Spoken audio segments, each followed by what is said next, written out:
sangat urgent isu lingkungan itu. Jadi orang kalau melihat isu lingkungan itu tidak urgent, keliru karena dia setiap hari menghirup oksigen. Coba aja tahan sejam gitu. Begitu. Kepunahan massal manusia. Ya, betul. Dan itu disebabkan oleh aktivitas kita sendiri. Betul.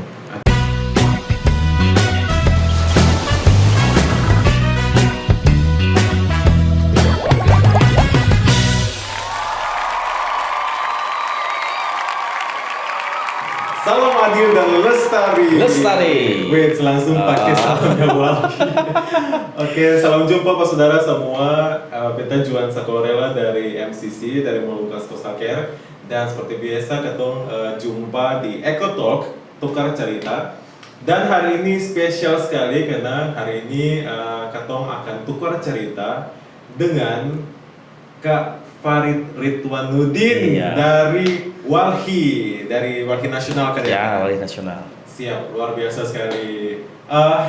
Tepuk tangan online dulu dong. Pokoknya suatu apa ya, kehormatan juga MCC dikunjungi oleh Walhi Nasional karena kalau teman-teman yang milenial, generasi Z yang komunitas lingkungan perlu tahu bahwa Walhi ini adalah organisasi lingkungan yang paling lama di Indonesia dari tahun berapa ya? Tahun 80. 80-an. Wah, itu kita masih belum di awan-awan juga belum tuh kayak gitu. Oke, mungkin sebelumnya nanti Kak Farid jelasin dulu Walhi ini apa, diperkenalkan buat generasi Z. Ya. Walhi ini singkatan kan ya Kak? Ya, Walhi. ya. Oh, terima kasih Kak Yuan dan sobat muda. Saya manggilnya begitu ya. Ya. Sobat muda di Ambon, di Maluku dan seluruh Indonesia serta di berbagai dunia nih. Kalau ada yang mau nonton, ada terjemah bahasa Inggrisnya ya. Pasti. Di bawahnya ini, di bawah ini. Ya. Nah, nama saya Farid Ridwanudin ya. Bisa dipanggil Farid. Saya pakai P, bukan pakai F karena orang Sunda, orang Jawa Barat nggak bisa bilang F. Ya. Dan kalau tadi pertanyaannya soal sejarah Walhi ya, Walhi itu bisa disebut tadi Kak Yuan menyampaikan organisasi lingkungan hidup paling lama atau paling tua mungkin di Indonesia, karena Walhi didirikan atau dilahirkan dulu tahun 1980, jadi itu 8 tahun setelah konferensi dunia di Stockholm, Swedia tentang lingkungan hidup ya, tahun 72. Nah, di Indonesia didirikanlah Walhi tahun 80. Kalau hitung sampai sekarang usianya sudah 42 tahun. Jadi hampir setengah abad ya. Hampir setengah abad Walhi di Indonesia. Nah, di dalam kerja-kerjanya di Indonesia, Walhi sekarang mempunyai 29 perwakilan di provinsi atau yang sering disebut dengan eksekutif daerah. Ya, nah eksekutif daerah ini nanti dia di bawahnya punya anggota-anggota gitu. Kalau di pusat eksekutif nasional, ya di provinsi eksekutif daerah. Nah untuk level di nasional juga ada legislatif yang namanya Dewan Nasional. Dewan Nasional. Nah di bawahnya di provinsi ada Dewan Daerah. Jadi ini sebetulnya meniru satu konsep demokrasi yang ada ini. Satu yang menjalankan mandat, satu yang mengawasi mandat begitu. Jadi kita belajar berorganisasi, berdemokrasi ya, bernegara sejak dini begitu. Demokrasi berbasis lingkungan. Demokrasi lingkungan, betul. Agenda yang diusung ujung-ujungnya ke situ. Nah, betul. Lingkungan ya. Nah, saya lanjut sedikit Kak Yuan. Ya. Di internasional kita punya jejaring di 71 negara. Wow. Nah, kita terhubung di satu jejaring namanya FOE atau Friend of the Earth, sahabat bumi. Wow, Friend of the Earth. Ya. Nah, jadi kita punya misalnya di Eropa itu hampir semua negara tuh, di Belanda, di Jerman, di Prancis, di Inggris ya, di Skotlandia, Nah, di 71 negara ya, kalau di Asia Pasifik itu ada Indonesia, Australia ya, terus di negara-negara Asia Tenggara, Jepang, di India ya. Jadi banyak sekali jaring-jaringan kita. Jadi kita kerja ke bawah juga sekaligus kerja ke internasional gitu. Nah itu secara umum gambaran ini ya, boleh sebut mungkin struktur atau badannya Walhi itu kira-kira begitu. Nah, di dalamnya itu ada beberapa isu yang diadvokasi, yang dikampanyekan. Nah, kalau sekarang misalnya di periodenya Bang Zenzi itu di Bang Sensi ini dia direktur baru yang baru terpilih di ya pertemuan nasional kemarin di tahun Makassar. kemarin, di Ya. Makassar, ya. Di zamannya Bang Zenzi ini ya ada strukturnya ada dua. Satu divisi atau deputi eksternal. Ya. Nah, deputi eksternal ini nanti dia membahas dua hal. Satu, kajian hukum lingkungan, satu kampanye industri anti ekstraktif.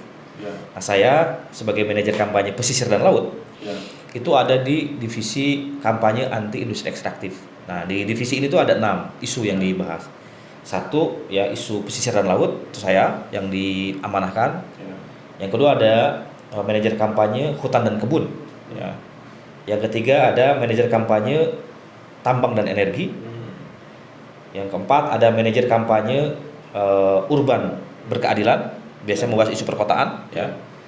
Ada yang kelima manajer kampanye tata ruang dan infrastruktur. Yang keenam ada manajer kampanye ekosistem esensial. Jadi itu yang bicara soal kalau di wilayah darat itu bicara kars, ya bicara gambut. Ya.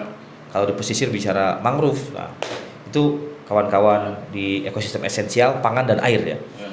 Jadi ada 6 isu itu yang dibahas di advokasi sekarang dikampanyekan.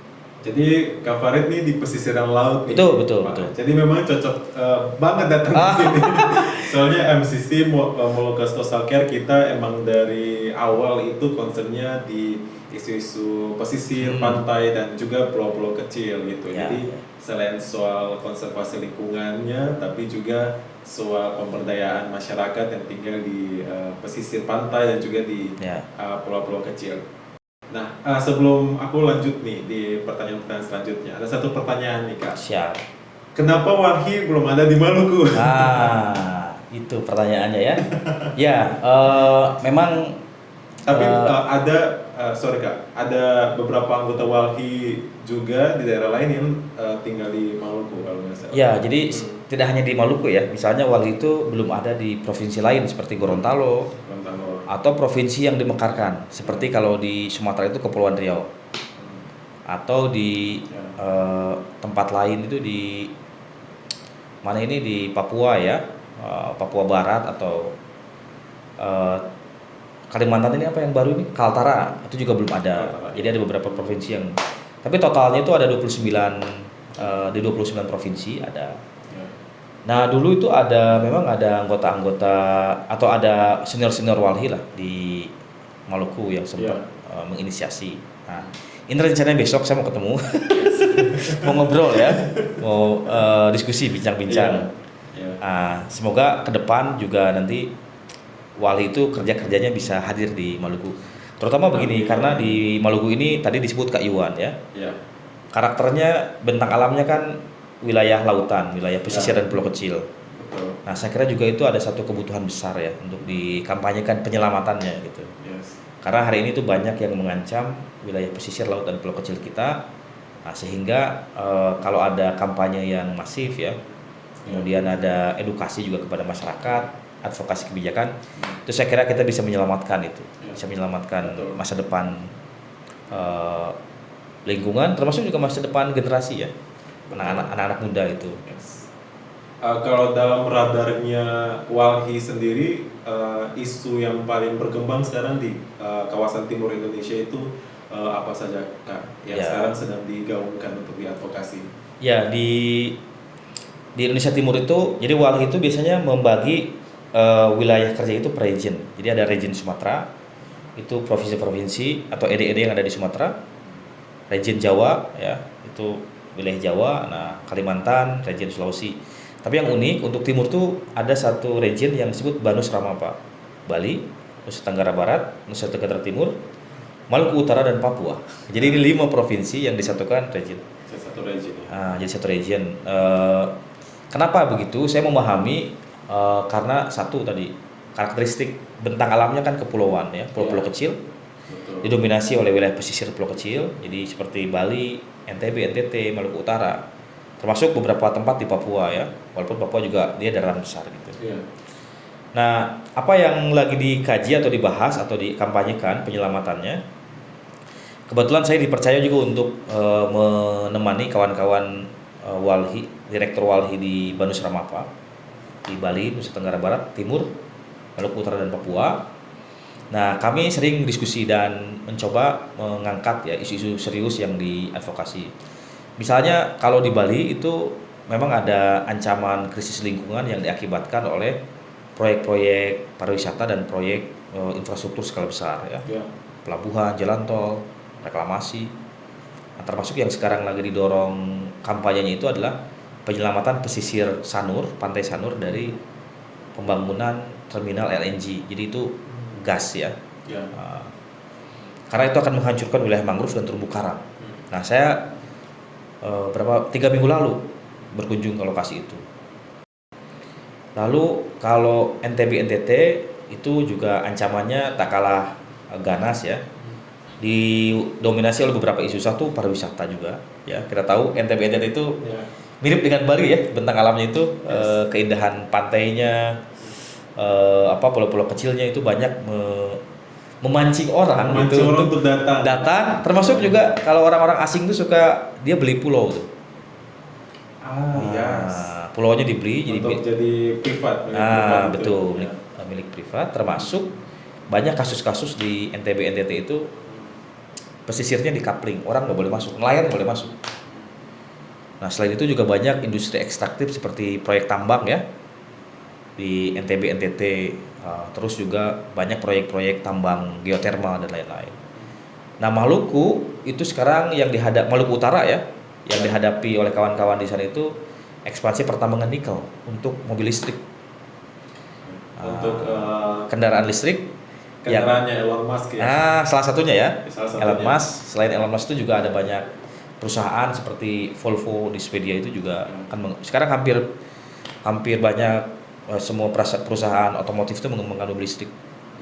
Karena dianggap bisa menyelesaikan krisis iklim. Padahal itu sebenarnya keliru ya.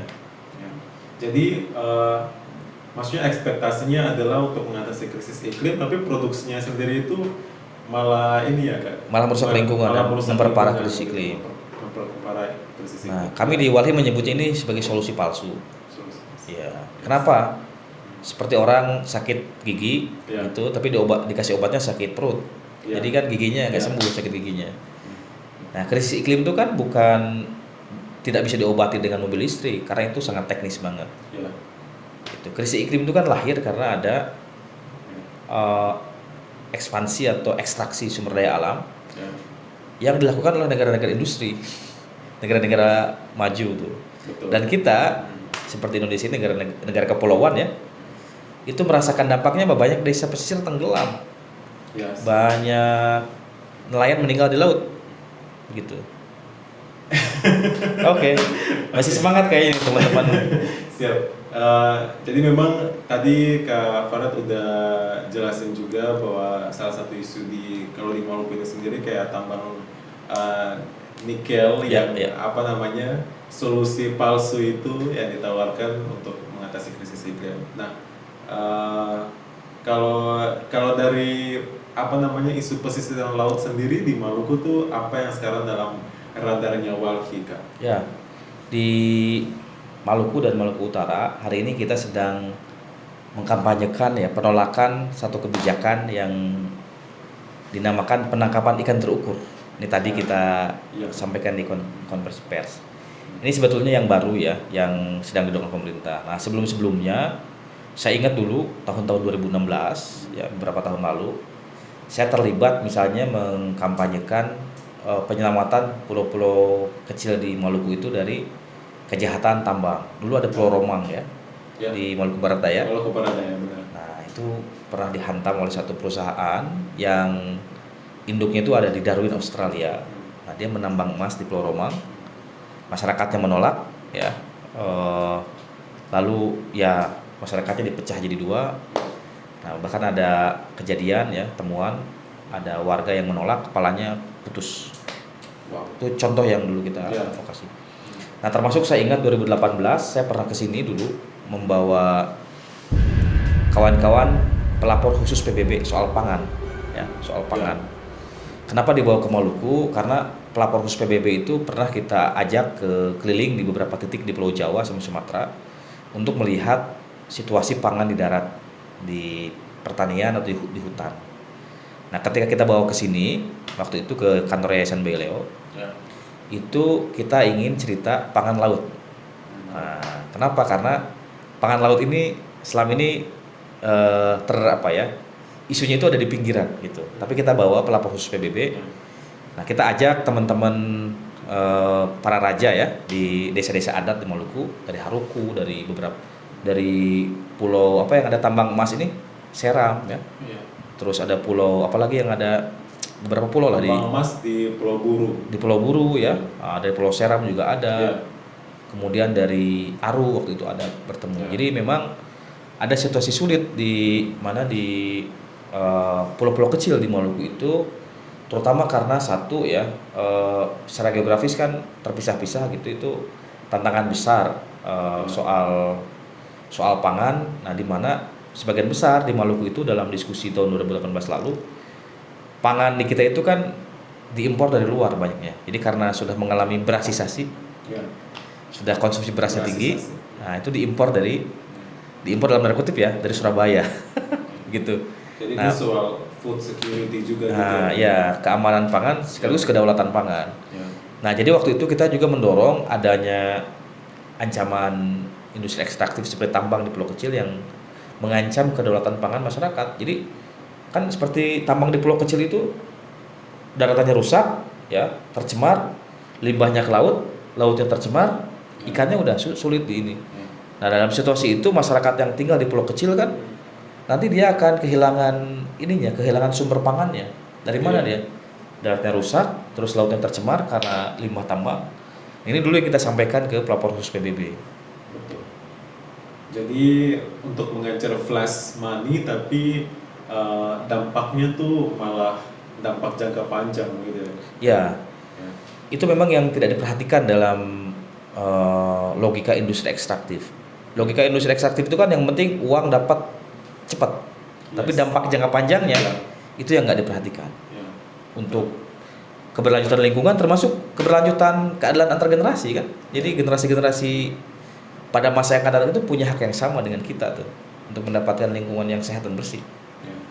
Kalau dalam pandangan Kak Farid sendiri, apakah sekarang setiap kali ada proyek yang akan diberikan akan dilakukan oleh pemerintah itu semuanya perhitungan matematis saja, tapi kurang adanya analisa dampak sosialnya atau lingkungannya. Menurut Kak Farid sendiri itu bagaimana?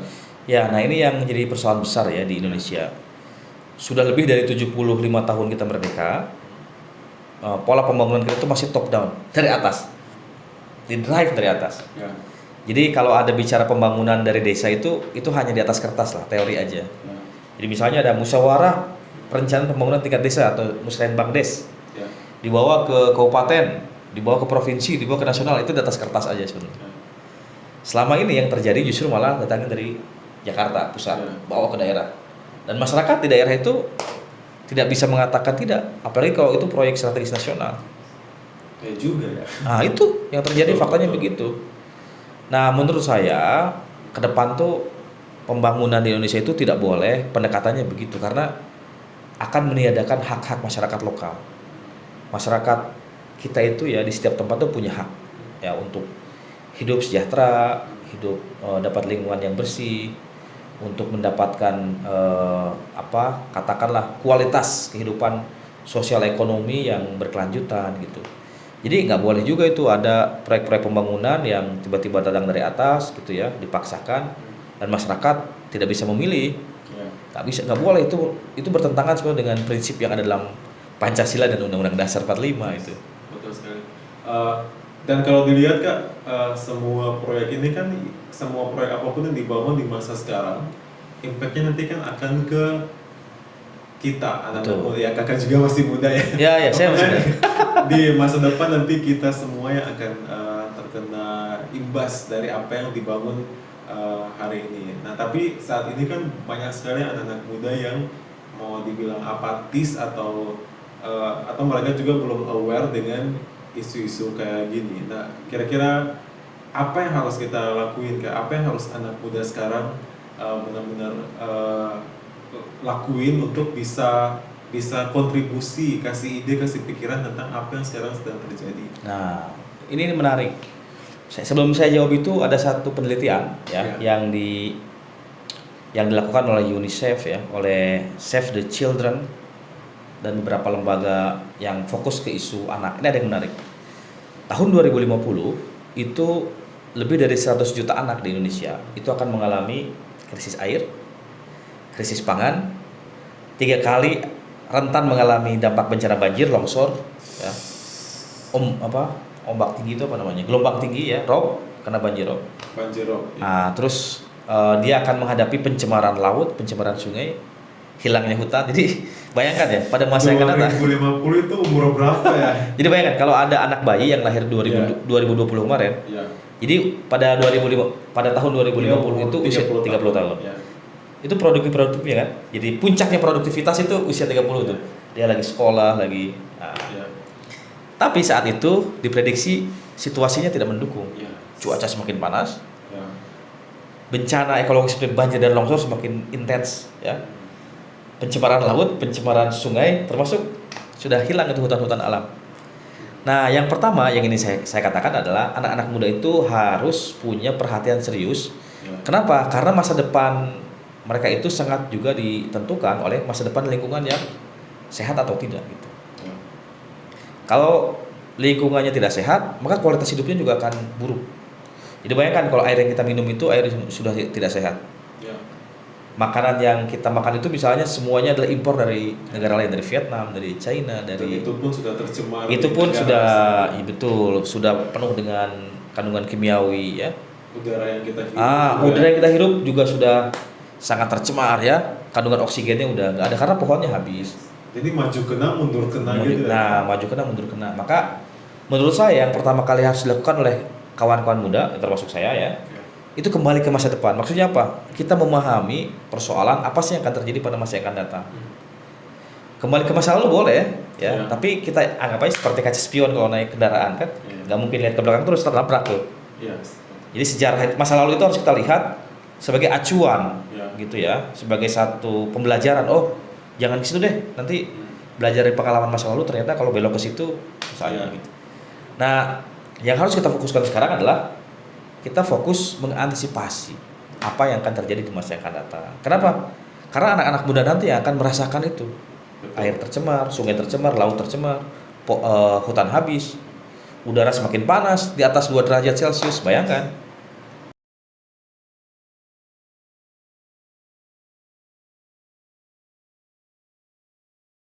Dan kalau bicara soal perubahan iklim kan, Bang tadi disebutkan banyak sekali hal yang akan terjadi tahun 2050 dan Maluku ini kan secara geografis pulau-pulau kecilnya banyak. Jadi dampaknya juga menurut penelitian bakal ada pulau-pulau di dunia yang tenggelam dan Betul. tidak menutup kemungkinan pasti di Maluku juga akan terkena dampak bagi desa-desa yang di pesisir. Betul. Ya, nah ini satu percakapan yang menarik ya. Kenapa? Karena begini. Di luar negeri itu di negara orang, terutama negara-negara yang ada di Pasifik ya, negara Fiji, Vanuatu, Solomon Island, ya dan lain-lain itu sedang berkembang satu diskursus soal human security, keamanan manusia. Nah, kenapa isu ini muncul? Karena begini, dulu zaman-zaman perang itu isu keamanan manusia itu didominasi atau didorong karena ada perang, maka muncullah isu keamanan manusia. Hari ini perang sudah bisa kita katakan nyaris tidak ada ya. Apa yang muncul? Isu human security atau isu keamanan manusia itu muncul karena krisis iklim. Banyak pulau-pulau kecil di sana itu negara-negara small island developing countries itu ya, dia akan tenggelam dan dia minta suaka ke negara-negara sebelah, ke Australia, ke New Zealand. Mereka declare kalau negara kami tenggelam, kami akan pindah ke negara Anda. Nah, jadi apa artinya? Artinya ke depan salah satu ancaman serius yang akan kita hadapi adalah isu human security di mana pulau-pulau kecil akan tenggelam. Nah, kita di Maluku ya, itu juga tampaknya ya akan menghadapi hal-hal yang hal-hal yang serupa kalau kita tidak mengantisipasi.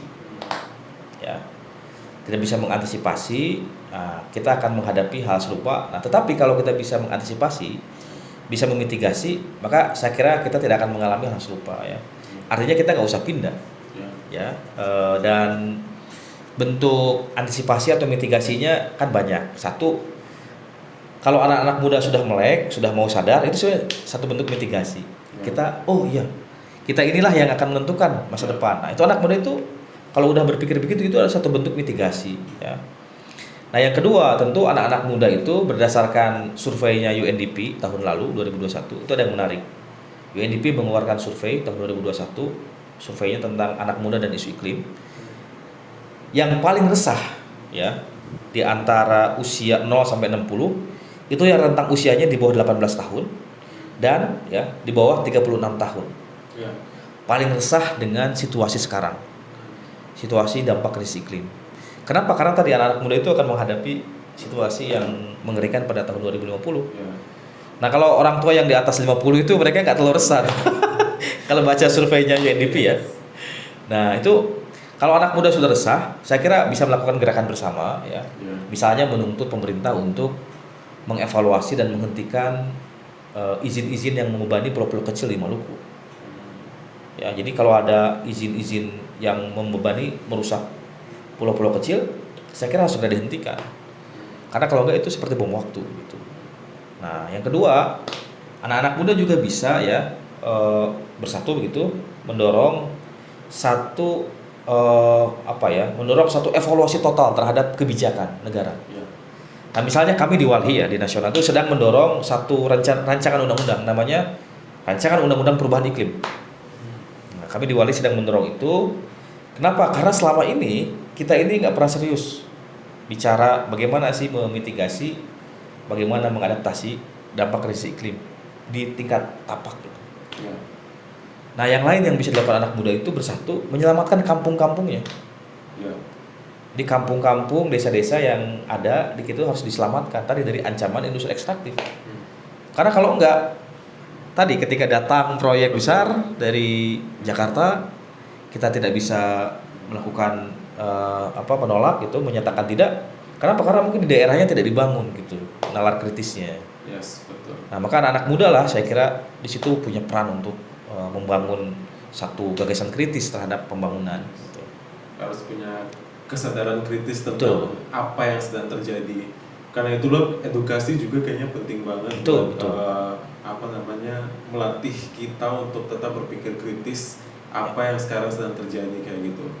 Nah, tadi yang dikatakan Bang Farid ini semuanya tentang membangun networking ya sebenarnya untuk bagaimana kita konsolidasi sama-sama bersatu untuk menyuarakan visi dan misi yang sama kayak gitu.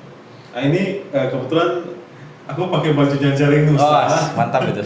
Jaring Nusa karena MCC dan MCC dan Walhi ketemunya juga di Jaring Nusa itu pertama waktu deklarasi di Makassar waktu itu sama Walhi, ada Walhi Nasional, ada Walhi Makassar juga. Walhi Sulsel. Walhi Sulsel sama Bang Amin. Siap. Jadi ya itu terkait dengan konsolidasi itu tadi. Soal membangun networking karena untuk sesuatu yang serius, urgent banget kan ya. Kalau skala 1 sampai 10 seberapa urgent masalah lingkungan ini? Ya, kalau 10 paling tinggi 10. Ya, kenapa? Karena gini, kalau kita sehari saja tidak menghirup oksigen, apa yang akan terjadi? Betul. Meninggal ya. Meninggalkan semesta ini. Sudah. Dan kalau jumlahnya banyak, berarti ada kepunahan. Nah, itu artinya apa? Sangat urgent isu lingkungan itu. Jadi orang kalau melihat isu lingkungan itu tidak urgent, keliru karena dia setiap hari menghirup oksigen. Coba aja tahan sejam itu. Begitu. Kepunahan massal manusia. Betul. Dan itu disebabkan oleh aktivitas kita sendiri. Betul. Aktivitas dan apa yang kita lakukan pada bumi sendiri. Berarti malu dong sama dinosaurus. Iya. Dinosaurus punah tuh karena bencana alam, pure bencana alam. Kalau kita yang menyebabkan kepunahan massal kita sendiri nanti. Tapi tolak. Kita berharapnya bumi tetap lestari dan manusianya tetap hidup selama kita juga berjuang untuk bumi kita kayak gitu. Dan apa namanya, kalau di Jaring Nusa sendiri kemarin Kak Farid bersama-sama dengan teman-teman anggota Jaring Nusa juga ketemu di Bali. Betul. Sama Kak Teria juga direkturnya MCC. Nah itu kira-kira apa agenda bersama yang sekarang lagi dibangun bersama gitu kan? Ya, nah kemarin itu pasca ketemuan di Bali ya, pertemuan kedua ya setelah di Makassar ya. Ya. Itu kita memang mendiskusikan kerja-kerja Jaring Nusa selama setahun. Jadi apa yang sudah dicapai misalnya, atau apa yang harus dilanjutkan, nah, apa yang perlu direncanakan ke depan. Nah dari beberapa diskusi, beberapa hari di Bali itu, kita memang punya satu gambaran ke depan itu ada beberapa isu yang didorong untuk dikampanyekan ya. Tentu satu soal dampak krisis iklim terhadap masyarakat pesisir ya di Indonesia Timur. Nah, yang kedua ada industri ekstraktif, juga itu ancaman yang ada di timur. Dan ketiga sebetulnya bagaimana bicara kemandirian ekonomi dan pangan lokal. Nah 3 hal inilah yang kemarin itu menjadi satu isu besar untuk Jaring Nusa.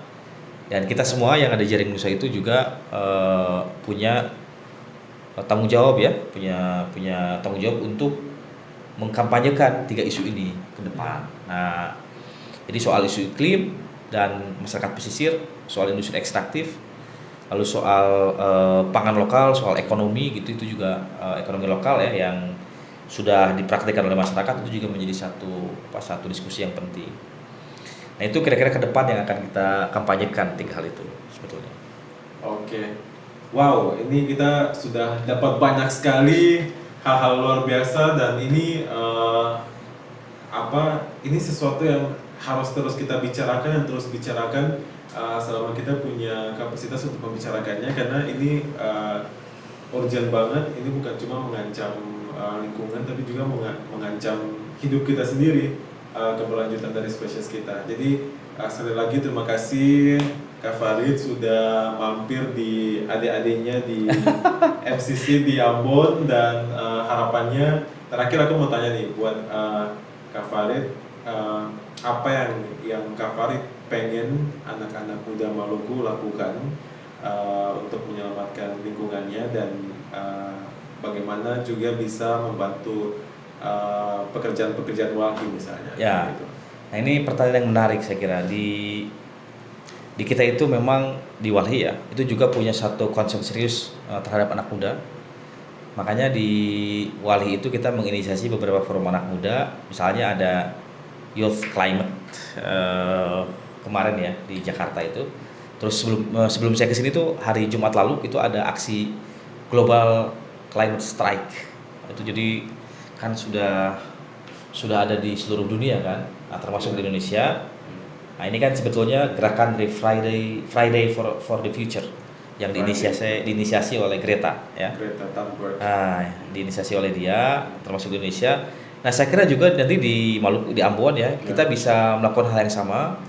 Jadi misalnya setiap hari Jumat siang sampai sore itu kita menginisiasi satu gerakan menyelamatkan bumi dari krisis iklim misalnya gitu ya, mengkampanyekan itu. Nah termasuk juga karena Maluku wilayah kepulauan, itu penting mengaitkan kampanye isu iklim itu dengan penyelamatan pesisir pulau kecil di Maluku ini. Nah itu saya kira satu hal yang penting ke depan. Mungkin nanti kita bisa terus berkomunikasi ya, berjejaring antara kawan-kawan muda MCC, kemudian kawan-kawan Ekonusa di Maluku, kawan-kawan yang lain di sini Jalaina misalnya, itu kita bisa nanti terus berkomunikasi, berdiskusi, mengkampanyekan isu penyelamatan pesisir laut dan pulau kecil gitu. Oke. Pokoknya dari MCC kita tetap menantikan kedatangan teman-teman Walhi yang lain. Kalau datang di Ambon harus mampir. Oh siap. Kemudian teman-teman komunitas lain juga yang sudah disebutkan, ada dari Jalaina dan lain-lain juga, mampir dong please di sini, kita ngobrol-ngobrol bareng kayak gitu. Siap. Apalagi Bang Slash juga. Bang Slash dinamisatornya Jaring Nusa, dan juga kemarin di Walhi di bagian apa? Dia di Dewan Nasional. Di mana? Di Jakarta, Dewan Nasional dia. Dewan Nasional. Oke. Siap. Sekali lagi terima kasih Kak Farid sudah datang di MCC. Dan sampai jumpa teman-teman, saksikan terus Eka Talk. Mari kita bicarakan tentang bagaimana anak muda bisa menyelamatkan lingkungannya. Dan tadi salamnya gimana Kak? Salam adil dan lestari. Salam adil dan lestari. Sampai jumpa di Eka Talk berikutnya. Oh waduh, luar biasa. Terima kasih Thank Kak you so Yul. much Kak. Siap. Terima kasih banget ini sudah di video ini, di foto ini.